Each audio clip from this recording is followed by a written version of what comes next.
Bonjour, bonjour. Encore une fois de plus, très contente de vous retrouver dans l'utile et l'agréable. Nous espérons que vous allez bien, que le Seigneur vous a gardé. Nous, on va très bien. Et aujourd'hui, sur ce plateau, nous allons débattre d'un nouveau sujet, un sujet qui va certainement vous bénir et vous faire du bien. Et pour cela, nous recevons pour vous le frère Lionel. Bonjour frère Lionel. Bonjour maman Sergine. Comment vous allez le frère Lionel? Oui, ça va bien, Dieu nous fait grâce. Amen. Nous bénissons le Seigneur pour votre présence et merci d'avoir répondu à notre invitation. Merci. Nous avons notre très habitué, Pasteur Moïse. Bonjour Pasteur Moïse. Vous allez bien? Notre petite famille va bien.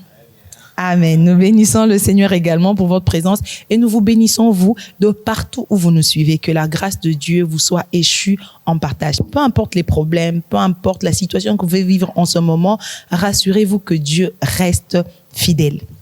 Alors, aujourd'hui, nous allons parler de savoir donner. Donner, couper ça, comme on dit chez nous.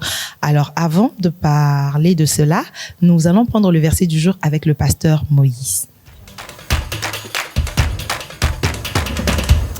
Voilà, merci maman Sergine.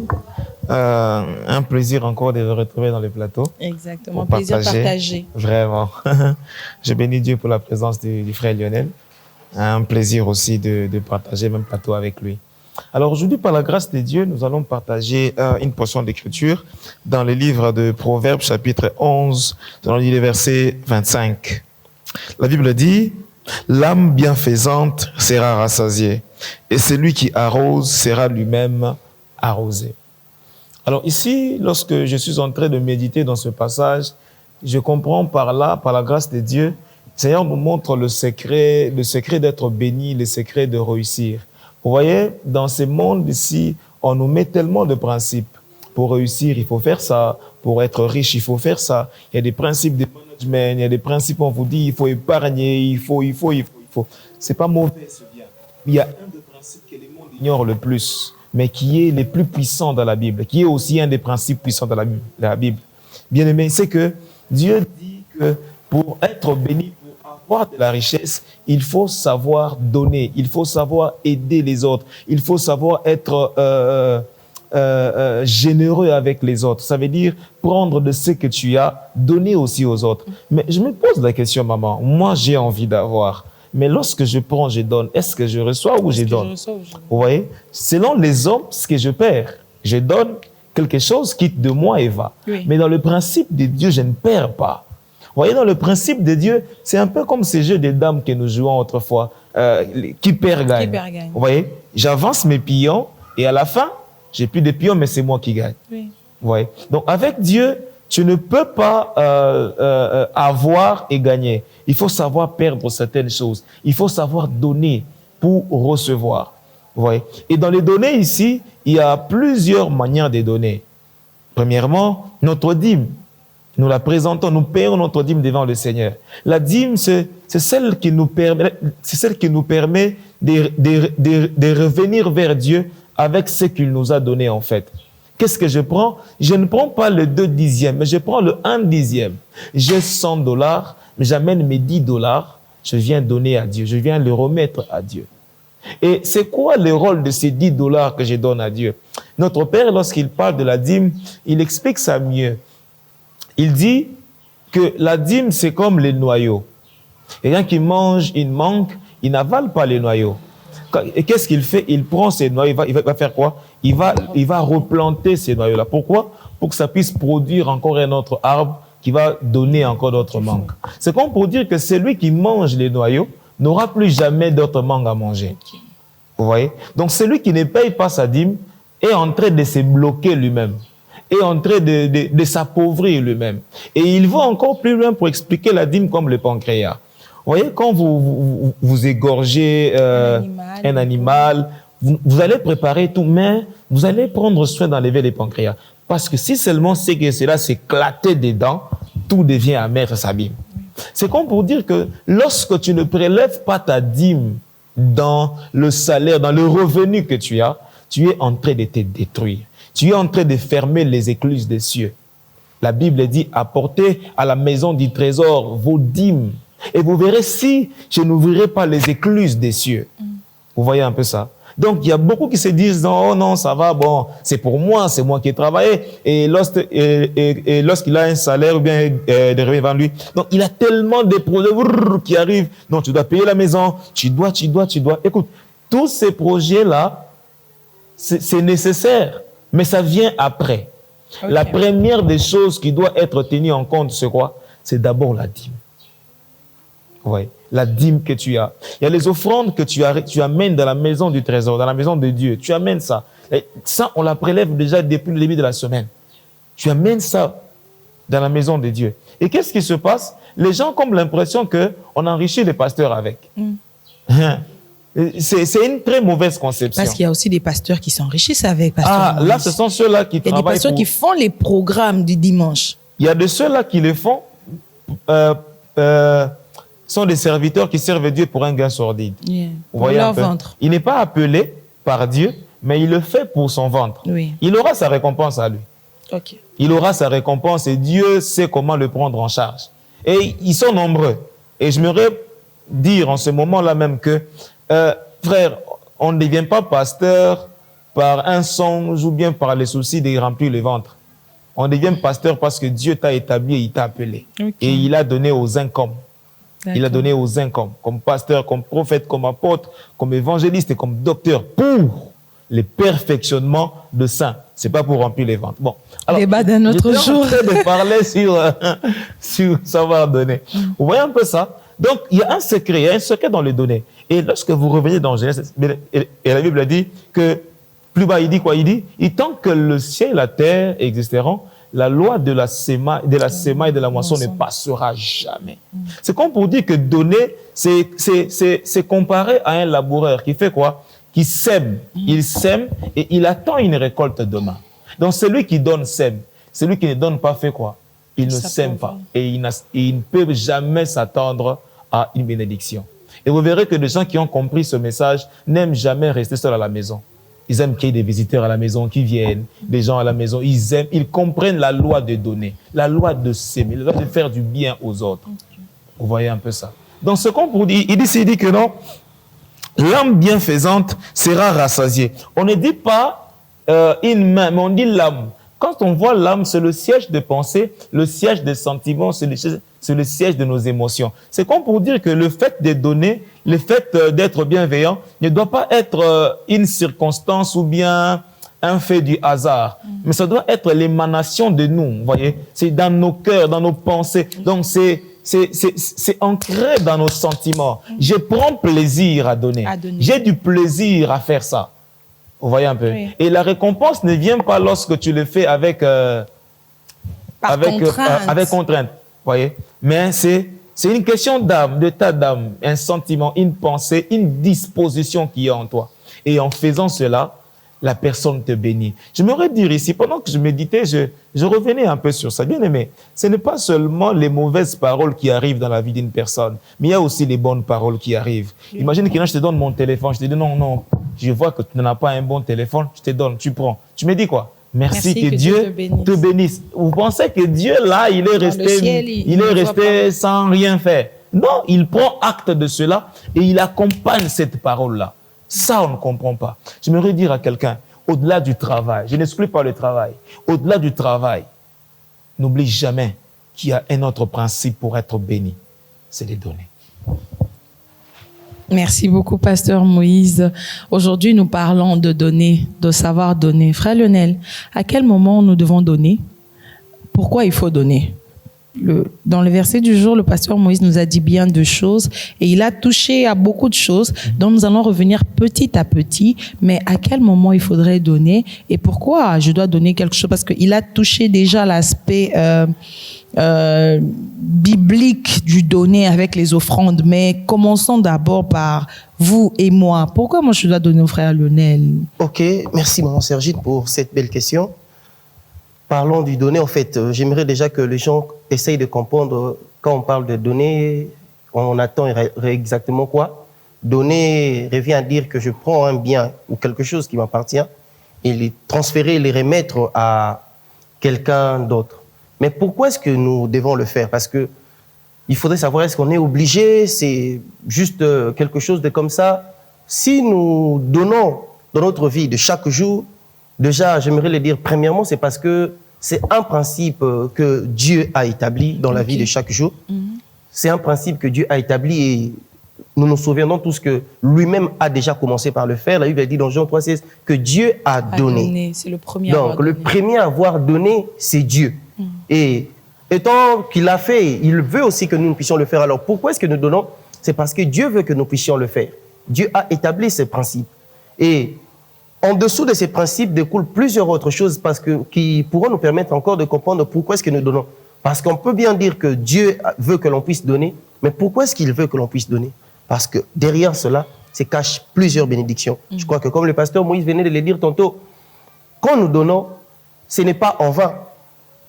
C'est vrai que nous ne nous attendons pas directement à recevoir, mais en donnant, forcément, il y a quelque chose qui viendra en retour. Ok. Ça peut être matériel, ça peut être immatériel, mais forcément, nous recevons quelque chose. Et si nous donnons, je vais revenir encore là pour dire, c'est parce que Dieu veut que l'on puisse le faire. Qu'on puisse le faire, mais vous n'avez pas dit à quel moment nous devons donner. Ok. Quel moment est-ce qu'il y a un omis moment? cette question, voilà, merci. En fait, nous sommes appelés à donner à tout moment. Quand est-ce qu'il faut donner, en fait? C'est quand nous pouvons le faire. Quand Je nous avons crois la possibilité que de le faire. la Bible est en train de le préciser dans le livre, je crois, de Proverbes, le chapitre 3, le verset 27. La Bible dit, si tu peux le faire, donner à celui qui en a droit et que tu as le moyen de le faire, il faut le faire. La Bible ne nous dit pas quand, mais on dit quand tu... Donc, ça signifie que quand j'ai le moyen, c'est que si quelqu'un est devant moi et qu'il est dans le besoin et que je peux lui donner, alors je dois le faire. Donc, nous devons donner à tout moment. Il n'y a pas un instant ou une période établie où il faut donner ou n'est pas donner. Le seul moment où on peut donner, c'est que quand nous pouvons le faire, il faut le faire. Ça signifie que si quelqu'un vient devant moi et qu'il est dans le besoin et que je suis dans la capacité de le faire, alors je dois le faire sans pour autant hésiter. Donc, c'est à tout moment que l'on peut donner quand nous sommes dans la capacité de le faire. Et merci beaucoup, frère Lionel. Donc, tant que vous qui ne savez pas donner, on nous dit ici que chaque fois que nous avons la capacité de le faire, il faudrait le faire. Il y a des gens qui ont... Bon, je vais poser cette question dans l'état parce qu'on va évoluer comme ça. Ça m'arrive. Il y a des gens qui disent... ceux qui n'apprécient, j'aime ces jours-ci, les expressions en lingala m'arrivent beaucoup. Ceux qui n'apprécient barokanganga. Donc, les gens, en fait, certaines personnes qui ont décidé de ne plus donner, parce qu'ils se disent, s'ils donnent, il y a des esprits qui vont venir après, est-ce que comment? Ou sinon, déjà, avant d'y arriver là, parce que là, vous allez me donner la réponse, certaines personnes qui se disent, il en a, mais il veut pas donner. Il préfère Ebe Banango, que ça s'abîme. Il voit son frère, Jésus le dit dans la Bible, lorsque tu as 2 tuniques et que ton frère n'en a pas, prends ce que tu as, donne-lui. Et il y a des gens qui ont été bénis en donnant d'ailleurs au-delà. Donc, ils n'ont rien, mais ils décident. Dieu te donne une injonction. Donc, fais ceci, bénis tel frère, fais telle chose. Et lorsque tu le fais, ça ouvre à des bénédictions. Alors, pour quelqu'un qui dit, moi, je ne donne pas parce que si je donne, il y aura des esprits sur moi. Qu'est-ce qu'on peut lui dire? On commence par le frère Lionel et puis on va prendre le pasteur Moïse. Frère Lionel. Ok, merci encore pour cette question. En fait, s'il faudrait donner en se disant que bon, je ne veux pas donner parce que on va me bloquer, on va faire ceci, on va faire cela. En fait, c'est une mauvaise conception de voir les choses, une mauvaise vision. C'est vrai qu'il y a aujourd'hui, il y a plusieurs doctrines qui sont sorties avec la naissance des églises à tout bout de champ. Et ils nous ont mené beaucoup de doctrines du genre, il faut pas donner parce que on peut te bloquer, il faut pas donner parce que ça va freiner, je ne sais pas, tes entreprises, ton travail et autres. Alors que ce n'est pas du tout le cas. Et vous verrez même, il y a d'autres qui disent, avant de donner, il faut connaître l'état d'âme de la personne. Ouais, la doctrine de l'état d'âme. Est-ce que, oui, l'état d'âme, plusieurs personnes sont dans ces choses-là. Je crois qu'en fait, ce sont de fausses doctrines, ce sont des fausses idées. Parce que Dieu, avant de donner son Fils, il n'a pas regardé ce que l'on était. Il n'a pas regardé comment est-ce que l'on était en train de vivre. Il a décidé de donner pour que nous soyons sauvés. En tant qu'enfants de Dieu, nous devons donner. Et Dieu dans les ciels voit. Parce que si réellement il y a des gens qui nous combattent, si réellement il y a des gens qui veulent peut-être, je ne sais pas, bloquer parce que nous avons donné, je crois que Dieu voit la bonne volonté, Dieu voit le bon cœur que chacun de nous manifeste pendant qu'il veut donner. Et je ne pense pas qu'il va laisser une telle personne être soi-disant bloquée, être soi-disant mis, je ne sais pas, dans une boîte freinée juste parce qu'il est en train de donner. Non. Alors que la Bible nous recommande de donner la parole de Dieu, nous recommande réellement de donner. Alors, comment est-ce que c'est Dieu qui a recommandé que l'on puisse donner peut permettre maintenant que l'on soit bloqué parce qu'on est en train de le faire? Je crois que toi qui es dans ces genres d'idées, tu dois changer. C'est une fausse conception. Dieu ne peut en aucun cas permettre que tu sois bloqué alors que tu es en train de faire une bonne œuvre. Dieu ne peut pas permettre que tu sois freiné alors que tu es en train d'observer, de respecter sa parole. Exactement. Voilà. Pasteur Moïse, vous avez quelque chose à ajouter? Évidemment, je crois que le frère Lionel a balayé la question. Mais ce que j'aimerais ajouter pour te dire, c'est que, frère, vous savez, autant les anges de Dieu peuvent se réunir et être là, et autant aussi il y a les anges de ténèbres qui parfois s'échangent en anges de lumière. Pourquoi? Juste pour venir s'aimer de la confusion, pour venir nous empêcher de voir et de discerner certaines choses. Vous voyez, lorsque Dieu établit un principe qui nous bénit comme ça, le diable n'est pas loin. Le diable, il sait, il voit. Vous voyez un peu ça. Il sait qu'il peut lire, il dit non, là, ce monsieur sera béni en faisant ça. Qu'est-ce qu'il fait? Ils amènent ces choses-là. Comment Dieu peut établir quelque chose et te dire non, ne le fais pas parce que. Alors, on va craindre le diable et laisser Dieu. Non, on ne va pas laisser Dieu. Vous voyez un peu ça. On va obéir à Dieu. Au contraire, l'obéissance à Dieu nous sécurise. L'obéissance à la parole de Dieu nous accorde la bénédiction. Je ne donne pas pour moi, je donne pour Dieu, à cause de Dieu. Je le fais à cause de Dieu. Maman Jean, imaginez un peu que l'on mettait à cause de l'humain, donné à cause de la personne. Le cœur de l'homme qui est déjà tourné de la méchanceté, là, comme ça. Là. Vous le voyez vraiment à cause de lui-même donné. Non, il ne le ferait pas. Mais si aujourd'hui nous donnons, c'est à cause de Dieu, à cause de l'amour de Dieu en nous. Vous voyez? Et en donnant, nous le faisons au nom de Jésus-Christ. Mais c'est vrai, il y a aussi ceux-là qui se disent, bon, ça va, je ne vais pas donner parce que je vais l'encourager à la paresse, je vais l'encourager à rester au coin. Les gens qui demandent toujours. Qui demandent, mais qui ne savent pas travailler. Vous voyez un peu? Là, je m'aimerais un peu parler à ceux qui demandent. Vous voyez? Lorsque tu te mets le matin à demander. La Bible a dit d'ailleurs que l'apôtre Paul dit, vous avez appris des noms. Vous voyez un peu ça? Il dit, bien aimé, je ne veux pas que vous puissiez marcher dans les désordres comme le font quelques-uns. Comment? C'était quoi ces désordres-là? C'est que ces gens-là vivaient sans travailler. Okay. Vous voyez un peu? Toi qui te mets à la rue en train de demander, attendre aussi les autres. Quand est-ce que tu vas prendre conscience que toi aussi, tu dois donner pour recevoir? Les autres, c'est ça. Vous voyez? Ce n'est pas seulement une flèche aller, mais c'est aussi une flèche au retour. Vous voyez un peu? N'attends pas seulement qu'on te donne, mais arrive aussi au point de travailler pour être utile pour les autres. Vous voyez? Ne sois pas une pierre d'achoppement, mais sois aussi un canal de bénédiction. Frères, sœurs, Sopeka, s'il vous plaît, ne découragez pas les gens à donner. Moi, je voudrais dire aussi, même dans les familles, au fait, au départ, chers parents, apprenons à nos enfants qu'ils naissent tous sur un même pied d'égalité et qu'ils doivent tous fournir des efforts pour ne pas être une charge les uns pour les autres. C'est vrai qu'il faut donner. Mais imaginez si quelqu'un n'a qu'un salaire. En fait, nous nous appauvrissons nous-mêmes.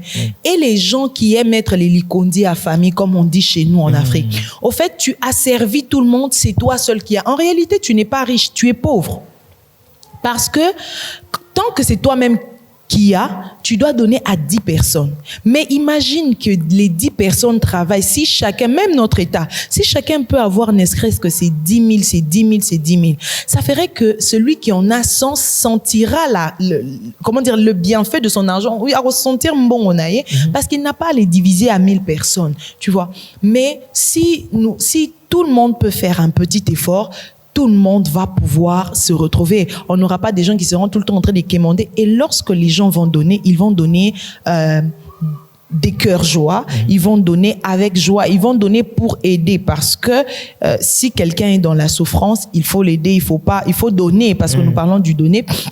Il faut donner, il faudrait pas rester insensible alors que tu en as, tu résignes. Donc, il faudrait donner. Le pasteur Moïse m'a déjà pris la question quand je disais les gens qui sont toujours là en train de demander. Mais pasteur Moïse, quelle est la pensée de Dieu dans le fait de vouloir donner? C'est quoi la pensée de Dieu? Mais aussi, quels sont les avantages au fait de donner? Merci beaucoup, maman Sergine. Oui. Lorsque Dieu institue les données, lorsque Dieu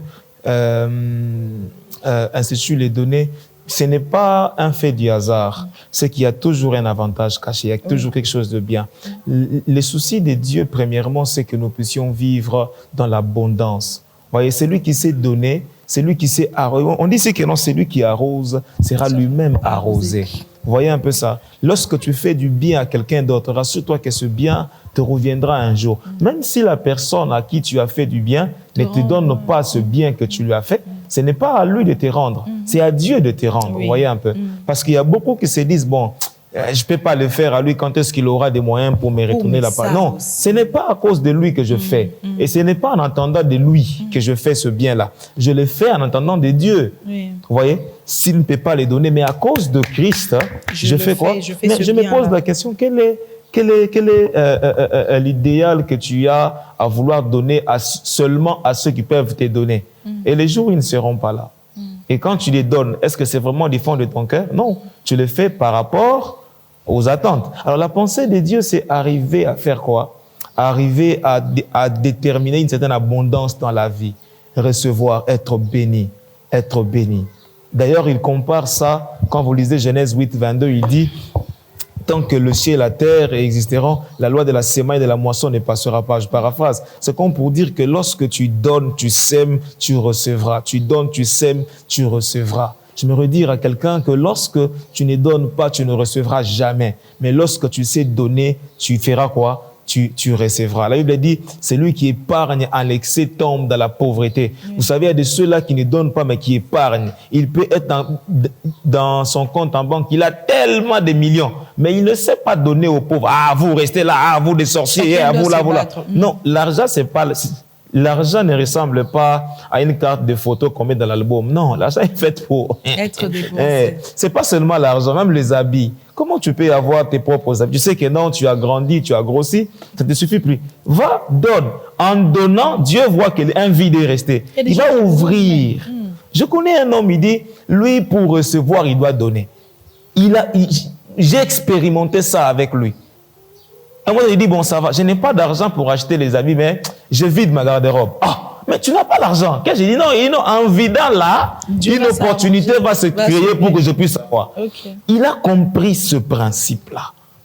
Il a compris ce principe-là. Pasteur Moïse, je vais vous poser une question. Je ne vous arrache pas la parole. Quelqu'un va dire, mais j'ai déjà donné la dîme, j'ai donné l'offrande, j'ai donné les actions de grâce, je donne... Il y a des églises, hein, puisque nous sommes dans les cadres chrétiens, où il y a 6 paniers d'offrandes. Les serviteurs, les chantres, s'il doit donner, mais lui va vivre comment, Pasteur Moïse? Là, j'aimerais un peu amener une petite précision. Ce n'est pas parce que le berger se nourrit du lait des troupeaux que le lait des troupeaux devient le salaire du berger. Ok. Vous voyez un peu ça? Expliquez. Pourquoi? Lorsque tu mets 6 paniers, maman Sergine, moi je sors, je vends les arachides. Mon capital, c'est 15 000 francs, disons. Et les bénéfices que j'ai, c'est pratiquement de 3 000, 4 000 francs. Alors, est-ce que je dois venir jusqu'au point de déposer mon capital et manquer? Non. Qu'est-ce que je fais? Je donne par rapport à ce que j'ai. À mes avoirs. Par rapport à ce que j'ai décidé, par rapport à ce que j'ai. Vous voyez un peu ça? Je donne ça librement. Et je me dis qu'il y a d'autres personnes, je ne sais pas, par les soucis d'avoir le gain de remplir les ventres, qu'est-ce qu'il fait? Il remplit des paniers avec beaucoup de raisons. Des raisons. Ce sont des stratégies. Pourquoi? Ah non, mais ça, avec, là, les chantres là vont commencer à chanter. Et au pire on dit c'est quoi déjà le terme là? On dit, allez, demande au voisin. Demande au voisin. Tu n'as pas de demande au voisin. Frère, il ne faut pas faire ça. Vous voyez un peu ça? Moi, je me dis que ce n'est pas une bonne stratégie. Ce n'est pas une bonne stratégie pour pousser les gens à donner. La meilleure façon de pousser quelqu'un à donner, c'est d'abord le faire comprendre le but pour lequel il donne. Exactement. Quand il donne, il sait pourquoi il donne. Et ici, il recevra la récompense par rapport à ce qu'il a donné. Mais quand tu commences à inventer des stratégies comme ça pour l'amener à donner, il le fera à contre-cœur et il ne recevra pas la bénédiction. Et c'est pourquoi vous verrez que la plupart des gens aujourd'hui se disent qu'il préfère garder son argent, faire autre chose, quand il est donné au pasteur. Oui. Vous voyez? Parce qu'il n'a pas compris à qui est-ce qu'il donne. Il pense qu'il donne au pasteur. Vous voyez un peu? Je vois là un exemple. Dans la Bible, il y a un homme et une femme qui ont vendu leur champ et qui sont allés donner l'argent. Anania et Saphira.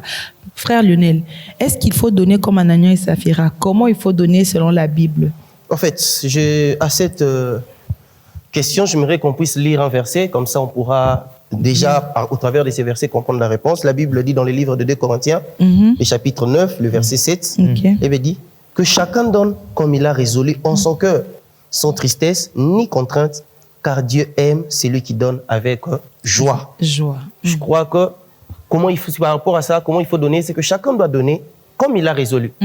Quand nous revenons dans l'histoire de Anania et Saphira, dans le livre de Actes, chapitre 5, nous voyons 2 personnes qui ont décidé, en fait, ils ont pris une résolution, qui devaient donner. Il n'y avait pas de contrainte, parce qu'il avait dit qu'il faut donner sans contrainte. Oui. Mais malheureusement, nous voyons aussi 2 personnes qui ne sont pas restées fermes dans leur résolution. Et vous verrez même après l'apôtre Pierre leur dire, pourquoi est-ce que vous avez menti à l'esprit? Est-ce que c'était forcé? Ça vous appartenait, vous aurez pu vendre et garder tout l'argent de votre vente, personne n'allait vous forcer à le faire. En fait, quand nous donnons chacun selon ses résolutions et aussi selon nos capacités. Quand je sais que j'ai autant et que je peux donner autant, il n'y a pas de problème en fait. La plus importante des choses, c'est qu'il avait dit, Dieu aime ceux qui donnent avec joie. Quand nous commençons à donner avec des contraintes, avec des murmures dans nos cœurs, pourquoi il faut que je le fasse? Pourquoi il faut la paix? Ça vous verrez que directement déjà, on se prive de la bénédiction qui se cache derrière les données. Dès qu'il n'y a pas la joie pendant que l'on donne, automatiquement la bénédiction qui doit aussi venir de cela, nous passons à côté et nous ne pouvons pas être bénis. Donc, pour mieux donner, il faut donner selon ses résolutions, selon ses capacités et sans aucune contrainte, avec beaucoup de joie. Et c'est comme ça que Dieu attend de nous que nous puissions lui offrir. Mais là, je vois, il y a des gens qui se disent, j'ai donné, je ne reçois rien. Ou sinon, des gens qui sont déçus parce qu'après avoir donné, les gens à qui on donne. Ici, nous avons déjà parlé du fait que les gens arrêtent de décourager les autres, mais il y a aussi les gens à qui, quand on donne à quelqu'un, est-ce que faut-il toujours attendre quelque chose en retour lorsque vous donnez quelque chose à quelqu'un, que cette personne-là vous donne, ou bien comment ça se fait que l'on reçoive après? Ok, merci. Et là également, je crois qu'on va rentrer dans la parole de Dieu. La Bible dit dans le livre d'Ecclésiaste, au chapitre 11, le premier verset, « Jette ton pain dans l'eau et tu le retrouveras de l'autre côté. » En fait, quand je jette mon pain dans l'eau, logiquement, le pain, connaissant le pain, c'est censé disparaître, s'effondre dans l'eau, et certainement les poissons qui sont là pourront en profiter, en manger. En fait, quand nous donnons, on ne s'attend pas forcément à pouvoir recevoir quelque chose de la personne à qui nous sommes en train de donner. Beaucoup de personnes sont découragées parce que en donnant, ils s'attendent forcément que, comme j'ai donné à cette personne, il faudrait qu'il le fasse en retour pour moi. Non. Quand nous donnons, en fait, nous donnons sans rien attendre en retour. Parce que c'est lui qui bénit, c'est lui qui récompense le fait de donner. Ce n'est pas l'homme à qui nous donnons, mais c'est Dieu. Parce que je peux donner à quelqu'un aujourd'hui et demain il décède. Qu'est-ce que je fais? En fait, c'est lui qui donne, c'est lui qui récompense. Le fait d'avoir même respecté sa parole en donnant, c'est Dieu. Donc quand je donne, je ne m'attends à rien de cette personne. Au contraire, je reviens devant Dieu dans la prière. Seigneur, j'ai observé ta parole. Seigneur, j'ai donné. À ton tour de faire quoi? De me donner. Donc quand vous donnez, quand nous sommes en train de le faire, ne nous attendons pas forcément à ce que cette personne à qui nous avons donné puisse nous récompenser. Ça peut arriver qu'il le fasse, mais ne nous attendons pas à cela, parce qu'à force de s'attendre à cela, on commence à traiter les gens des méchants, que nous on leur donne et ils ne nous donnent pas. Nous on leur fait du bien et ils ne savent pas nous faire du bien, alors que ce n'est pas le cas. Même quand la Bible dit dans un proverbe que celui qui arrose sera arrosé, on ne dit pas que forcément c'est la personne qui arrose sera arrosé par la personne qu'on l'a arrosé. Oui. Peut-être que c'est quelqu'un d'autre qui viendra t'arroser, quelqu'un d'autre qui viendra faire. Et là, ça dépend de la volonté de Dieu. Mais nous devons juste donner et sans forcément attendre quelque chose en retour. Ok. Pasteur Moïse, vous avez quelque chose à ajouter? Effectivement, maman Sergine, suivant ce que le président disait tantôt là, je me redire que lorsque nous donnons, ce n'est pas dans le but de dire que la personne qui reçoit ce que j'ai donné me donne directement. Parce que le principe, c'est d'abord de le faire avec amour. Vous voyez? Lorsque je me dis, bon, ça va, je les donne, demain il va me donner. C'est comme une personne qui est en train de nourrir sa poule et qui s'est dit, bon, demain je vais l'égorger, je vais le manger. Vous voyez? Alors il est fait pourquoi? Par l'amour. Comme notre père l'a dit, ma sauce. Ouais. Donc, il s'aime, en fait. Il s'aime, vous voyez? Ok. Et ceux qui se disent, bon, ça va, je suis découragé, j'ai beaucoup donné, j'ai pas reçu. J'aimerais dire à quelqu'un, est-ce que c'est parce que tu as sémé la mangue aujourd'hui que tu vas bouffer la mangue demain? Non, ça va d'abord pousser, devenir un manguier, jusqu'à croître, pousser de mangues qui vont arriver à la maturité et tu vas manger. Donc, il y a un processus. Sois patient. C'est pas vain, c'est quelque part. Peut-être que c'est toi qui vas le récolter aujourd'hui ou demain. Peut-être que ce sont tes enfants qui vont le récolter. Écoute, tout ce que tu fais pour Dieu ne reste jamais sans effet. Tout ce que tu fais pour Dieu et au nom de Dieu ne reste jamais, jamais sans effet. Il y a toujours quelque chose, une bénédiction qui viendra. Donc, un peu de patience et persévère. Ne t'arrête pas de faire, continue à faire. Il y a aussi de ceux-là qui se disent, bon, ça va, j'ai fait du bien, mais les gens m'ont toujours fait du mal, je donne, mais à mon tour, ils ne me donnent jamais lorsque moi je manque. Non, là, on peut déjà comprendre le mobile quand tu donnes, c'est quoi? Vous voyez un peu? Lorsque toi, tu donnes et que tu es dans les manques, ce n'est pas auprès des hommes que tu dois recourir, c'est auprès de celui qui a instauré les données. Oui. Père, moi j'avais, j'ai donné. Si j'avais, j'aurais pu subvenir à ses besoins. Mais maintenant, je n'ai pas. Je viens auprès de toi. Donne-moi. Donne-moi. Maman, il y a beaucoup qui se sont fait l'ennemi aujourd'hui. C'est pas que non, aujourd'hui, moi, toi, non. Oui. Tu le fais à cause de Dieu. Rentre chez Dieu. Rentre chez Dieu, prie, demande à Dieu, Seigneur, voilà. Ce n'est pas à cause des hommes que tu le fais, mais tu le fais à cause de qui? À cause de Dieu. Si c'est à cause de Dieu, rentre à la source. Nous rentrons à la source. Donc, nous donnons parce que c'est aussi une injonction de Dieu. Et le premier à avoir donné, c'est Dieu. Yeah. Il a donné par amour. C'est parce que l'on aime que l'on donne. Quand tu vois ton frère souffre, par amour, tu aides. La Bible dit il y a plus de joie à donner que à recevoir. Est-ce qu'on peut apprendre à donner? Parce qu'il y a des gens qui ne donne pas, il se dit moi personne ne m'a jamais donné. Vous avez déjà rencontré des gens comme ça qui disent moi j'ai souffert dans ma vie, rien n'a jamais été facile, ou sinon qui reprochent aux autres tu es dans une vie de facilité, tu penses que tout est donné et tout est facile. Ils ont tellement souffert à avoir ce qu'ils ont qu'ils se disent eux ils ne peuvent pas donner aux autres. Donc vous aussi, vous devez souffrir pour avoir. Ces gens-là qui parlent des karmas, qui parlent il est en train de se purifier ou il doit faire son temps, il doit vivre sa souffrance. Ce n'est pas bien d'aider ou de donner. Est-ce qu'on peut apprendre à donner? Frère Lunel. Oui. Et le pasteur Moïse va ajouter quelque chose. Je crois que humains quand nous sommes appelés à apprendre et donner également. C'est quelque chose qui s'apprend. J'ai vu un enfant qui grandit dans une maison et où on ne lui a pas appris à donner, on ne lui a pas appris à partager. Lui aussi, à son tour, aura du mal à le faire, du mal à le pratiquer. Je crois que si Dieu a offert son Fils, c'était une manière pour lui de nous apprendre qu'on est aussi appelé à donner, on est aussi appelé à faire certains sacrifices, non seulement vis-à-vis de Dieu, mais aussi vis-à-vis de nos frères et sœurs avec qui nous vivons chaque jour. Alors, sur la question, est-ce qu'on peut apprendre à donner? Oui, donner s'apprend. Et je crois que le meilleur moment d'apprendre, c'est dans ses bas âges. Déjà, quand un enfant est petit, lui apprendre à partager avec ses frères, peut-être lui mettre quelque chose à la main pour donner à quelqu'un d'autre, jusqu'à ce qu'il va grandir et il comprendra qu'il faut partager, il faut transmettre aussi parfois ce que l'on a à d'autres personnes pour qu'eux aussi puissent en bénéficier. Je trouve une question dans ce que le frère Lionel dit. Est-ce qu'il y a un critère des personnes à qui on peut donner? À qui on donne? On dit non, lui pour que je lui donne, il faut il faut Afrikama. Parce qu'il y a aussi des gens qui savent pas demander.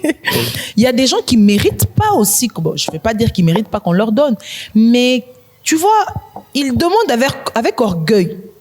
Il prend avec orgueil. Ou sinon tu lui donnes, il ne sait pas dire merci. Tu vois quelqu'un comme ça, est-ce qu'il faut toujours donner? Est-ce qu'il y a un critère? Ou sinon, on donne à qui il faut donner? Comprenez la question, à qui est-ce qu'il faut donner? Bien. Je comprends, maman Cyrine, vous voyez, Dieu résiste aux orgueils, il fait grâce aux âmes. Ok.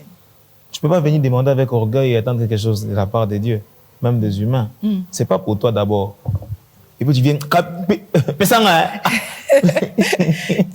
C'est quoi? Tu as regardé ça ou bien c'est... J'ai appris un nouveau terme aujourd'hui. Non. Ces derniers temps, on dit c'est mieux vaut nasengi mais naïvité. Naïveté. Donc, entre celui qui vole et celui qui demande, donne à celui qui demande. Voyez un peu, maman Sergine.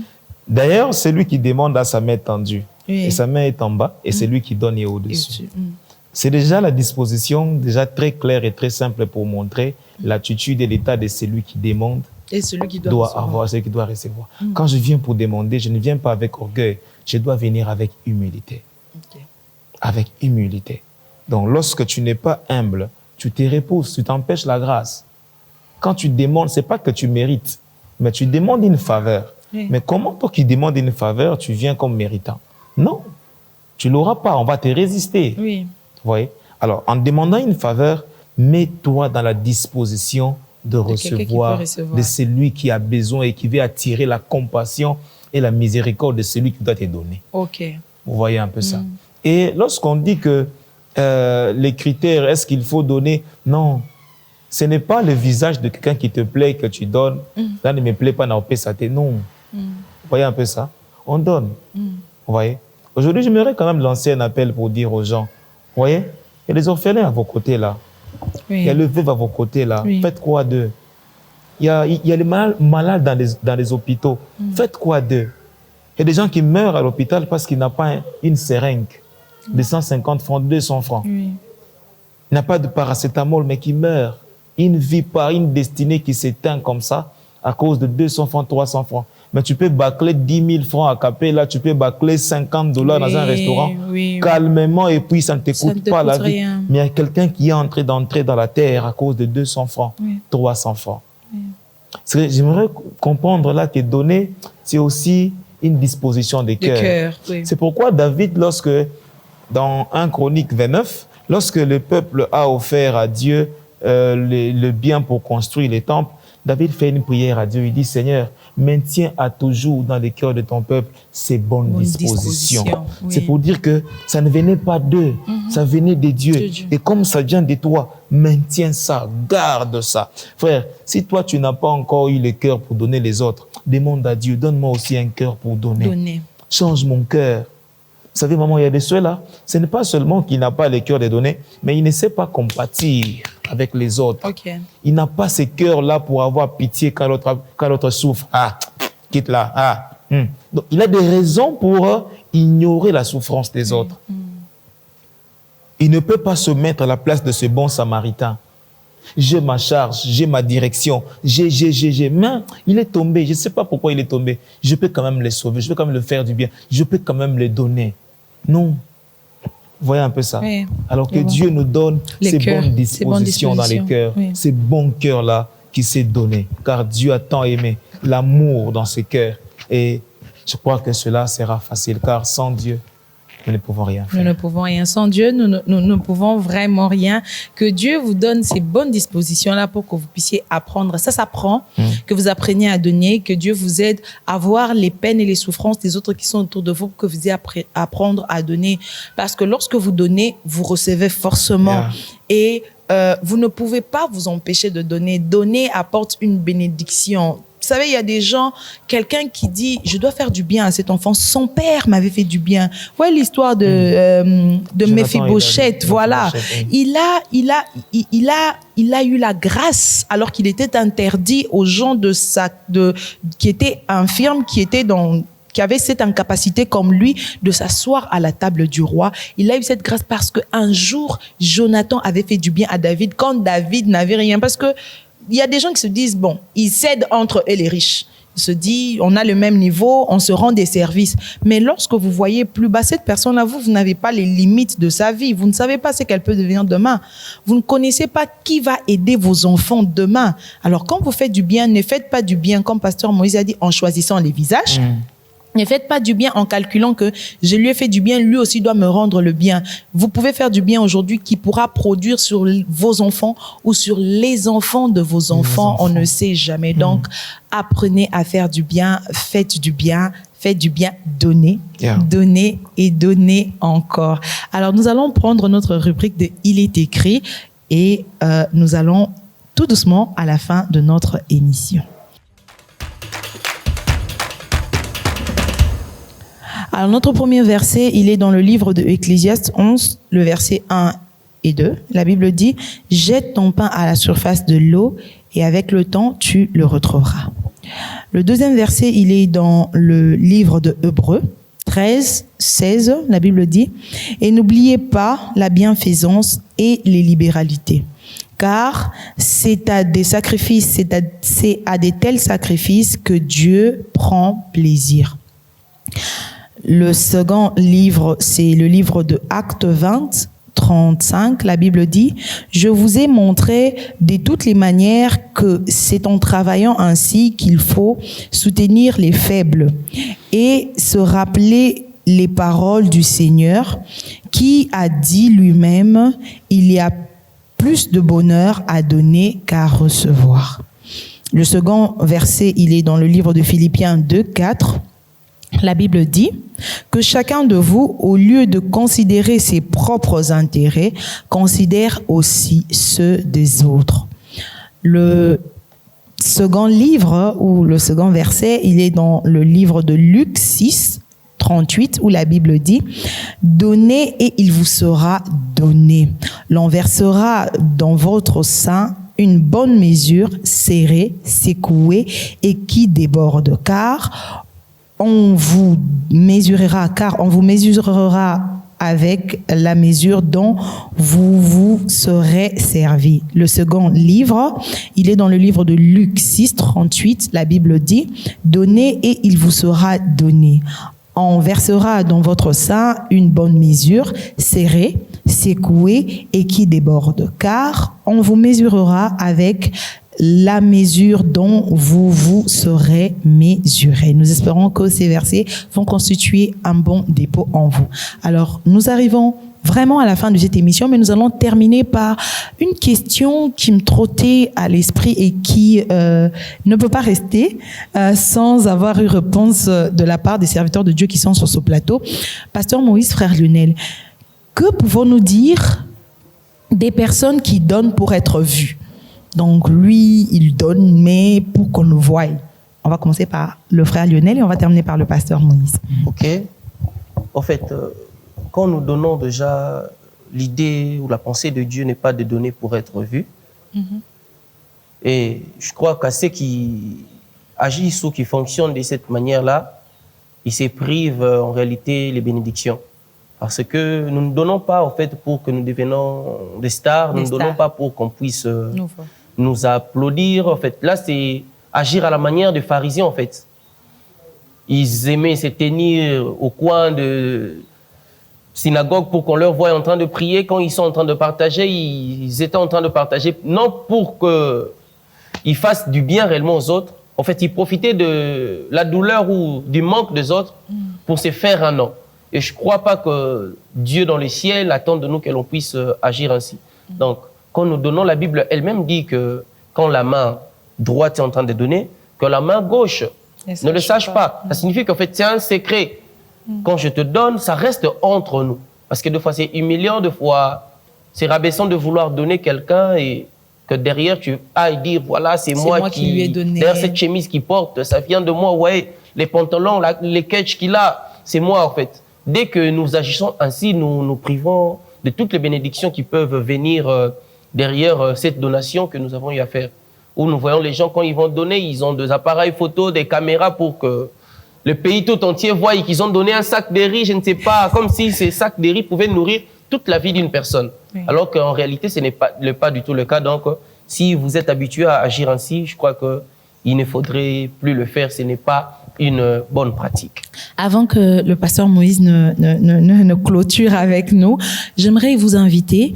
L'Église chrétienne, notre Église, à la fin de l'année, organise chaque 25 décembre une descente dans un lieu que nous choisissons sans caméra, sans publicité. Nous choisissons soit un hôpital, soit une prison, et nous déposons ce que le Seigneur a mis dans nos mains. Durant toute l'année, c'est pour nous une façon de confirmer notre alliance de vie avec Dieu. Alors, si vous êtes touché dans votre cœur, si vous pensez que vous pouvez participer avec l'Église chrétienne à cette bénédiction, n'hésitez pas à appeler sur nos numéros.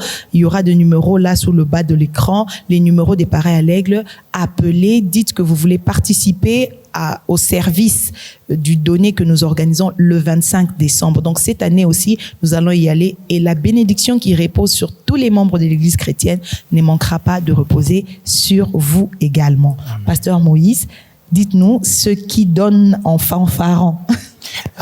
Ceux qui donnent en fanfare reçoivent aussi... Bon, j'ai envie de dire que ceux qui donnent en fanfare reçoivent aussi des fanfares après. Oui. Parce que c'est la seule récompense qui te revient à ces moments-là. Là, Dieu n'a même pas de gare là-dedans. Dieu ne sera même pas là pour voir et te rendre ce que tu as donné. Parce que le but pour toi, ce n'était pas que Dieu t'agrée, mais que les hommes t'agréent. Donc, la seule récompense que tu auras, ce sont les applaudissements des hommes et le remerciement des hommes. Qui, de surcroît, ne vont pas ajouter quelque chose dans ton sac et dans ton coffre quand tu vas rentrer. Mais une fois que tu le fais en secret, dans le règle de Dieu, rassure-toi que ton nom est écrit quelque part dans un livre de souvenirs. Amen. Au point que tu peux dire un jour, Seigneur, souviens-toi de moi. Souviens-toi de moi. Alors, mon frère, j'aimerais te demander d'être tellement sage lorsque tu fais une bonne action, lorsque tu donnes. Alors, fais-le selon Dieu. Fais-le selon Dieu, parce que la récompense que tu obtiendras de Dieu ne sera jamais égale à ce que tu as donné. Parce que Dieu ne donne pas comme les hommes. Il les donne à la manière de Dieu. C'est pas comme si j'ai donné au président et puis le président me remet comme je l'ai donné. Non. Si un président ne peut pas remettre comme un subalterne les donne, mais Dieu, il te donne à la dimension et à la taille de Dieu, parce qu'il est fait pour sa gloire. Alors, reste dans les normes. Ne va pas avec des caméras. Ne dis pas à tout le monde que c'est moi qui l'ai fait, c'est moi. Non. Reste humble.